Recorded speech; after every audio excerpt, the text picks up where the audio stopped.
Estamos en línea con Paulina Lescano, que es ingeniera agrónoma, especialista en mercados del agro, precio del campo a las góndolas, ¿no? Que los consumidores terminan pagando hasta 3,5 veces más. ¿Cómo le va? Muy buenas tardes, Alejandro Flores de Corrientes Capital, la saluda. ¿Cómo está usted? Hola, ¿qué tal? Buen día, Alejandro.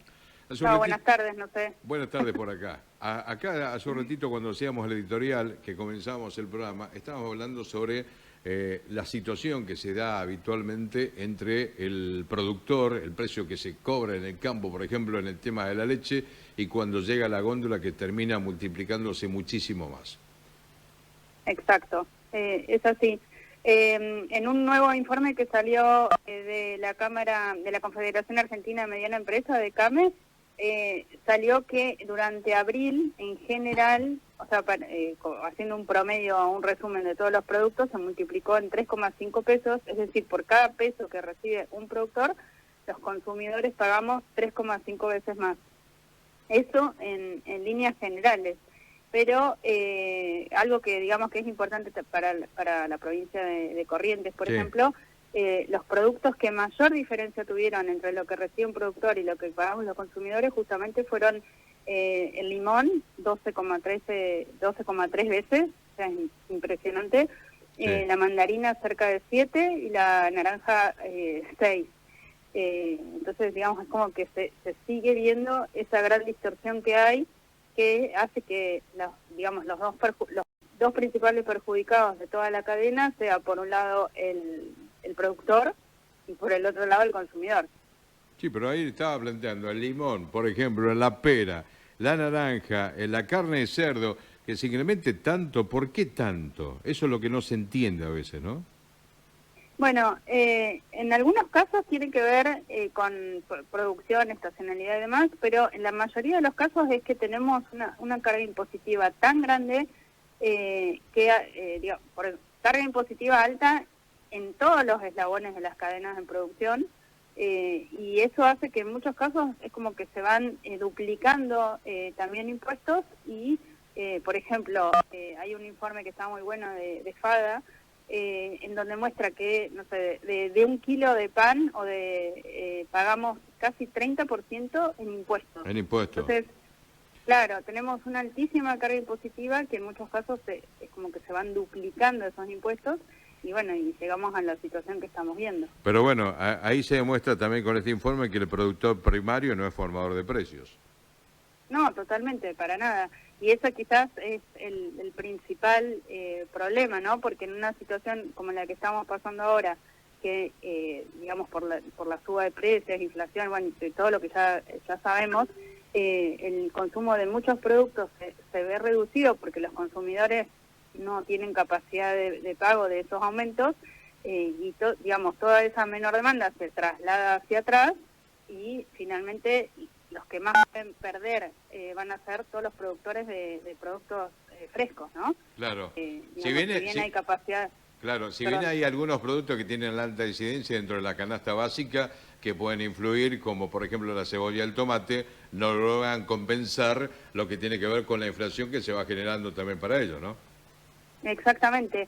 Y digamos, creo que lo más perjudicial es para cuanto más perecederos del producto, más afectados se pueden ver los productores, ¿no? Porque tienen menos capacidad de, entre comillas, claro, aguantar a que la situación mejore. Esta mañana estábamos aquí, salimos a la feria, preguntamos a la gente y le preguntamos porque aquí en este momento se ha incrementado terriblemente el precio del morrón rojo. Se está consiguiendo entre 8.000 el kilo y hasta 10.000, dice que podrían conseguir ellos. Y no sabían qué precio iban a conseguir el día de hoy, por ejemplo.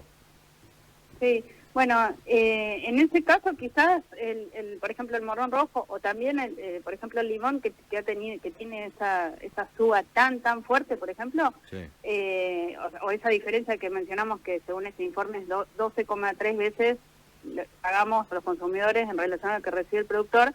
En el caso del limón, justamente como no es un producto básico, sino que se compra de acuerdo a, digamos, a distintas necesidades, es que entre comillas, tenemos esa diferencia entre las dos puntas de la cadena. Yo creo que en el caso, por ejemplo, del pimiento o el morrón que estaba comentando, sí, ahí sí se puede, si los precios son muy, muy altos, se puede ver una caída en la demanda, porque de alguna manera, en algunos casos, se puede reemplazar por otro producto que no haya aumentado tanto. Sí, pero si a esto le sumamos lo que usted comentaba, que además tiene que ver con los costos, se incluye primero la devaluación que hizo el gobierno nacional, el aumento del transporte, la logística, la luz, el gas, la patente, el Sí, impuesto inmobiliario, el combustible, todo es un combo terrible. sí, totalmente. Justamente es que por eso creo que lo más, si queremos, terrible es que, como mencionó, el productor no tiene la capacidad de todos esos aumentos de costos trasladarlos al consumidor. Esa es la Sí, realidad. sí. Entonces, para mí lo más peligroso es que haya, digamos, que en muchos casos muchos productores no puedan seguir o que no puedan esperar a que haya una reactivación de la economía, y para mí es muy malo porque toda, digamos, toda producción que se pierde, o sea, que hay un productor que no puede seguir produciendo, es malísimo porque llevó muchísimos años lograr ese tipo de producciones, más por ejemplo en lo que son Totalmente. frutales y demás. Lo que leía Y también en ojalá este que, mismo informe que usted comenta es los productos que menos incidencia tiene entre lo que es el productor y la venta final en góndola. Tiene que ver, por ejemplo, con el tomate redondo, con el pimiento, con la calabaza y también con la frutilla, que bueno, no estamos en época ahí, pero también puede influir, digamos, entre que casi, digamos, entre la incidencia, entre lo que sale y lo que llega, es casi un 81% contra, por ejemplo, otro producto que así recién comentábamos también, que tiene una incidencia diferente. sí, exacto. Sí, yo creo que básicamente tiene que ver en muchos casos con esto, ¿no? Si son productos que realmente no sé, por ejemplo, la papa, que en general en todas las casas, en todos los hogares se trata de consumir papa, Sí, hay veces que uno finalmente termina convalidando una suba porque él la va a usar, o sea, la va a aprovechar claro. muchísimo. En cambio, en el caso de la frutilla, que es algo, si queremos, bueno, ustedes tienen mucha producción, yo que vivo en La Pampa es como que es una cosa que uno se da un gusto de vez en cuando. Claro. En ese caso, se nota por ahí la caída de la demanda si el precio sube mucho. Entonces el mismo mercado le pone ese techo, ¿no? La posibilidad de suba. Pero acá, por ejemplo, tenemos un caso muy particular. Acá se produce muchísimo arroz. En Corrientes hay ¿Mm? productores de arroz, en Goya tenemos fábricas, en diferentes lugares tenemos fábricas, se produce, se saca el arroz, se lo envasa, se lo entrega, y cuando llega a la góndola del supermercado se está cobrando más caro que, voy a poner una marca, que un arroz gallo, que un arroz que de los que vienen de otra parte, que se paga un montón de otras cosas. No puedo entender por qué existe tanta diferencia si se produce acá a menos de 200 kilómetros. Sí, realmente, bueno, ese caso no sé exactamente por qué ocurre, pero me imagino que también tiene que ver con, digamos, con todas las distorsiones que estamos hablando, ¿no?